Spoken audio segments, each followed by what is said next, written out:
வணக்கம், நான் டாக்டர் ஐஸ்வர்யா, நுரையீரல் நிபுணர் at doctor Ela institute and medical centre. இப்போ வந்திருக்கிற அந்த புது கோவிட் ஸ்ட்ரெயின் வந்து ப்ரீவியஸாக இருந்த அதே கோவிட் ஸ்ட்ரெயினோட ஒரு சப்வேரியன்ட் தான். ஸோ கோவிட் காஸ் பண்ண அதே சிம்டம்ஸான ஃபீவர், கோல்ட், காஃப், சில பேஷண்ட்ஸ்க்கு மூச்சு விட முடியாமல் கஷ்டப்படுறது, அந்த மாதிரியான ப்ராப்ளம்ஸ் ரொம்ப ரேராக தான் நடக்குது. பட் அதர்வைஸ் ஒரு சிம்பிள் ஃப்ளூக்கான ப்ரெசன்டேஷன்ஸ் தான் இந்த கோவிட் வைரஸ்க்கான ப்ரெசன்டேஷன்ஸும். இந்த புது கோவிட் ஸ்ட்ரெயின்கான ரிசர்ச்சஸ் நடந்துட்டு இருக்கு. ஸோ நம்மளுக்கு இன்னும் ஒரு புது வேக்சினேஷன் வேணுமா, இல்லை நம்ம போட்ட வேக்சினேஷனே போதுமா அப்படிங்கிற ரிசர்ச்சஸ் நடந்துட்டு இருக்கு. பட் அதோட ஃபுல் டேட்டா நம்மளுக்கு இன்னும் வரல. ஸோ இது வரைக்கும் நீங்கள் முன்னாடி யூஸ் பண்ண வேக்சினேஷன்ஸ், நீங்கள் போட்ட பூஸ்டர் வேக்சினேஷன்ஸ் அதுவே போதுமானது.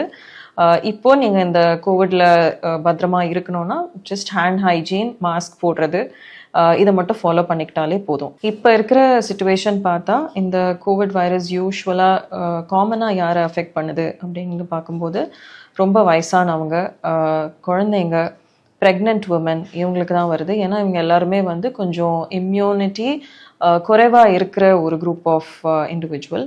ஸோ இவங்கெல்லாம் தான் இப்போது ரொம்ப கேர்ஃபுல்லாக இருக்கணும். ஸோ இவங்கள தான் வந்து மாஸ்க் போட சொல்கிறோம். ஸோ நீங்கள் இது இல்லாமல் உங்களுக்கு ஹை சுகர், நீங்கள் ஏதாவது எதிர்ப்பு சக்தி குறைவு பண்ணுற மாதிரியான மெடிகேஷன்ஸ், இம்யூனோசப்ரெசிவ் மெடிகேஷன்ஸ்னு சொல்லுவோம், அந்த மாதிரி மெடிகேஷன்ஸ், கேன்சருக்கான ட்ரீட்மெண்ட் பார்த்துட்ருக்கிறவங்க, இல்லை ரீசெண்டாக ஏதாவது ஒரு ஹாஸ்பிட்டலைசேஷன் ஆகி வெளியே வந்திருக்கிறவங்க, இந்த மாதிரியாக இருக்கிறவங்க எல்லாருமே வந்து உங்களோட இம்யூனிட்டி, எதிர்ப்பு சக்தி லெவல் இப்போ கொஞ்சம் கம்மியாக இருக்கும். நீங்கள் கோவிட்லேருந்து கண்டிப்பாக ரொம்ப ப்ரிகாஷனட்டாக இருக்கணும். ஸோ எங்கே போனாலும் மாஸ்க் போட்டுக்கோங்க. பப்ளிக் பிளேசஸ் போகும்போது, ஒரு ஃப்ளைட்டில் ட்ராவல் பண்ணும்போது, நீங்கள் ஒரு குரூப் கேதரிங்கில் போகும்போது மாஸ்க் போட்டுக்கிறது ரொம்ப நல்லது. ஹேண்ட் ஹைஜீன் ஃபாலோ பண்ணுறதும் ரொம்ப நல்லது. இப்போ இந்த கோவிட் ஸ்ட்ரெயின் பார்த்தீங்கன்னா இப்போதைக்கு இது ஒரு ஸ்ட்ரெயின் ஆஃப் இன்ட்ரெஸ்ட் மட்டும்தான். அதாவது இது மாதிரி ஒரு புது கோவிட் ஸ்ட்ரெயின் வந்திருக்கு, அது பழைய கோவிட் ஸ்ட்ரெயினோட ஒரு சப்வேரியன்ட் அப்படின்ற நாலேஜ் நம்மளுக்கு இருந்தால் போதும்.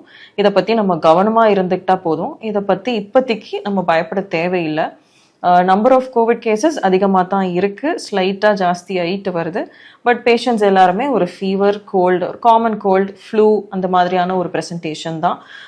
உயிருக்கு பாதிப்பு ஏற்படுத்துகிற மாதிரியான எந்த பெரிய இன்ஃபெக்ஷனும் இது வரைக்கும் ப்ரெசென்ட் ஆகலை. அந்த மாதிரி எதுவும் டெத்ஸ் இதெல்லாம் எதுவும் இப்போதைக்கு ரிப்போர்ட் ஆகலை. So this is still a strain of interest.